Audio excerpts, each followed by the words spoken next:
अस्सलाम वालेकुम स्टूडेंट्स। आज हम पढ़ेंगे क्लास 8 इंग्लिश में सेक्शन जो है पोएम्स का। उसमें से आज हम पढ़ेंगे पोएम ए नेशन स्ट्रेंथ। ये पोएम लिखी है, this poem was written by Ralph Waldo Emerson, who was an American essayist. He was born on May 25th, 1803, and he died on April 27, 1882. Dear students, we'll start with the introduction of the poem. It's on page number 49 of your textbook of 8th class. The introduction reads as, "The strength of nation lies not in wealth, power, might, and pride, but in its patriotic and determined inhabitants. The modern world would benefit and prosper not by hankering after materialistic goals, but by producing brave and loyal citizens." यहाँ introduction से ही पता चलता है। पहले तो मैं आपको बता दूं, ए नेशन स्ट्रेंथ, अगर हम इसको देखें तो एक मुल्क की, एक कौम की ताकत, एक कौम का हौसला, एक कौम की ताकत, इसका मीनिंग है। तो जहाँ तक इंट्रोडक्शन का सवाल है तो मैं उसमें आपको बता दूं, एक कौम की ताकत उसके लोग होते हैं। मालो दौलत एक कौम को नहीं बनाते, बल्कि बहादुर लोग ही सही मानों में कौम को बनाते और उसकी अज़मत में चार चांद लगाते हैं। The modern world would benefit and prosper not by hankering after materialistic goals, but by producing brave and loyal citizens. बहादुरी और जानसार लोग ही एक कौम को तरक्की की राह पर गामजन कर सकते हैं, ना कि मालो दौलत। Dear students, let's start with the first 4 lines, first stanza. What makes a nation's pillars high and its foundations strong? What makes it mighty to defy the foes that round it throng? जो पहली line है, दूसरी line है, तीसरी line है और चौथी line है, इसमें एक राइम स्कीम है, ए बी, जैसे हाई, डिफाई। तो बात कर रहा हूँ मैं राइम स्कीम की। राइम स्कीम में पहले first line and third line और second line and fourth line में देखिए आप ए बी। इसमें आप देखिए हाई, डिफाई और स्ट्रॉन्ग, थ्रॉन्ग। तो ये तो हमने बता दिया आपको। आप आगे आने वाले स्टेंजार जो हैं उनमें भी इसको देखिएगा। थोड़ा सा हम इसको समझ लेते हैं। What makes a nation's pillars high and its foundation strong, what makes it mighty to defy the force that around it throng. एक मुल्क को, एक कौम को, उसकी बुनियाद को मज़बूत बनाने के लिए, उसको ऊंचा करने के लिए, उसको मज़बूत बनाने के लिए किस चीज़ की ज़रूरत है, एंड इट्स फाउंडेशन स्ट्रॉन्ग, किस चीज़ की ज़रूरत है बुनियाद को मज़बूत करने के लिए, कौम की बुनियाद को। What makes it mighty to defy. Defy कहते हैं टू रेजिस्ट बोल्डली, खुले बंदू मुखालफत करना, ललकारना। कौन सी ऐसी चीज़ है जो एक मुल्क में इतनी ताकत देती है कि वो किसी को भी ललकार सके। The force that around it throng, उन दुश्मनों को ललकार सके जो इस मुल्क के इर्द गिर्द लगे रहते हैं कि इस मुल्क पर हमला करें या इस मुल्क को नुकसान पहुंचाएं। थ्रॉन्ग का मतलब है, the meaning of throng is to gather around in a crowd, भीड़, लोगों का मजमा। तो this is the first stanza. Will start, take up the second stanza now. It's not gold, its kingdoms grand go down, in battle shock. Its shafts are laid on sinking sand, not on abiding rock.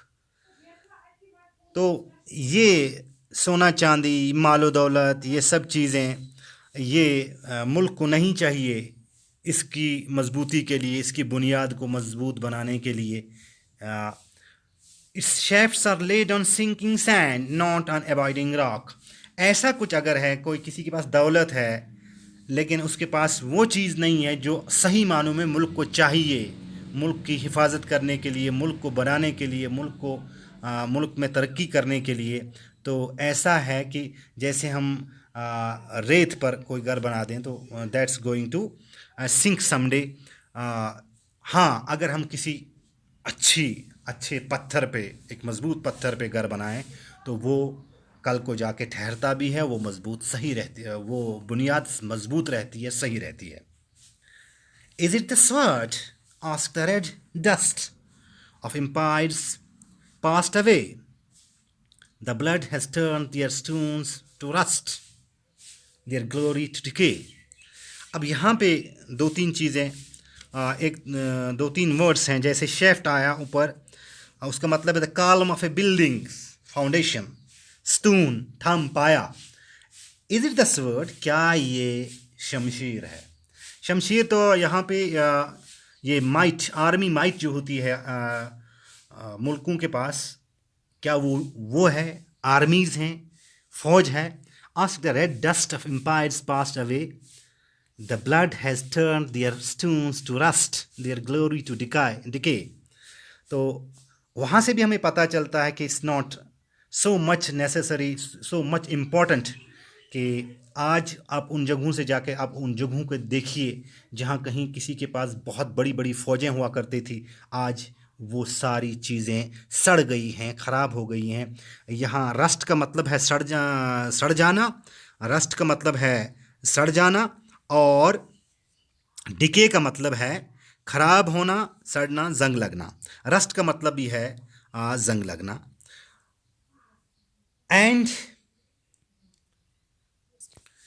And is it pride? Oh, that bright crown has seemed to nations sweat, but God has struck its luster down in ash at his feet.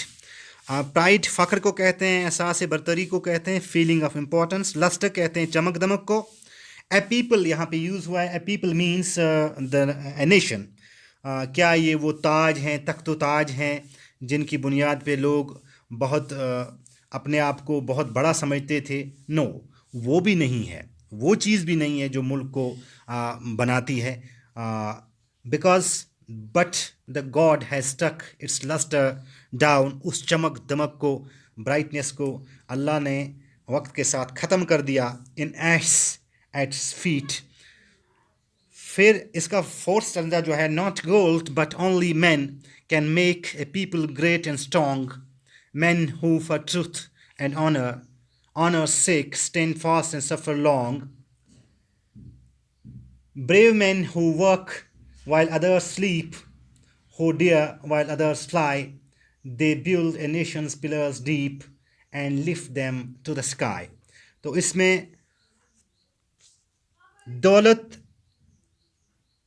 not gold but only men can make a people great and strong. दौलत एक मुल्क को हकीकी मानों में ताकतवर नहीं बनाती. A people great and strong, man who for truth and honour sake stand fast and suffer long. बल्कि किसी भी मुल्क की असली ताकत उसके लोग होते हैं. ऐसे लोग मुल्क की ताकत होते हैं जो सच्चाई से प्यार करते हैं. Man who for truth and honour sake, जो सच्चाई से प्यार करते हैं. Stand fast and suffer long, वो अपने वतन की खातिर हर वक्त मरने को तैयार होते हैं. वो तकलीफ़ें उठाते हैं मगर वो अपने मुल्क के तई वफ़ादार रहते हैं. वो अपना नज़रिया नहीं बदलते. अच्छे लोग, अच्छे किरदार वाले होते हैं.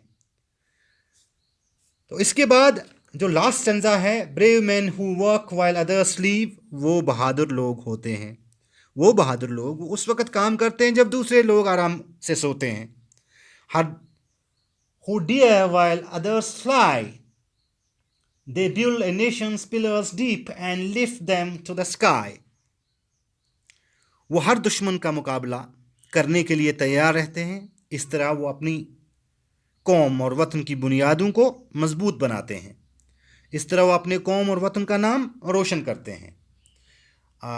तो ये स्टोरी थी, इस पोइम का ये मीनिंग थी इस पोइम की। और इसमें एक dare means DARE, dare, to have the courage to do something difficult, हिम्मत करना, जसारत करना। एक तो वो आया इसमें। फ्लाई यहाँ पे to run away in fear, भाग जाना, डर की वजह से भाग जाना, फ्लाई इसमें वर्ड यूज़ हुआ है। और इसकी इंग्लिश में जो समरी है और इससे रिलेटेड जो भी आगे एक्सरसाइज होगी हमारी, वो इंशाल्लाह हम अगले लेसन में करेंगे। तब तक के लिए खुदा हाफिज़।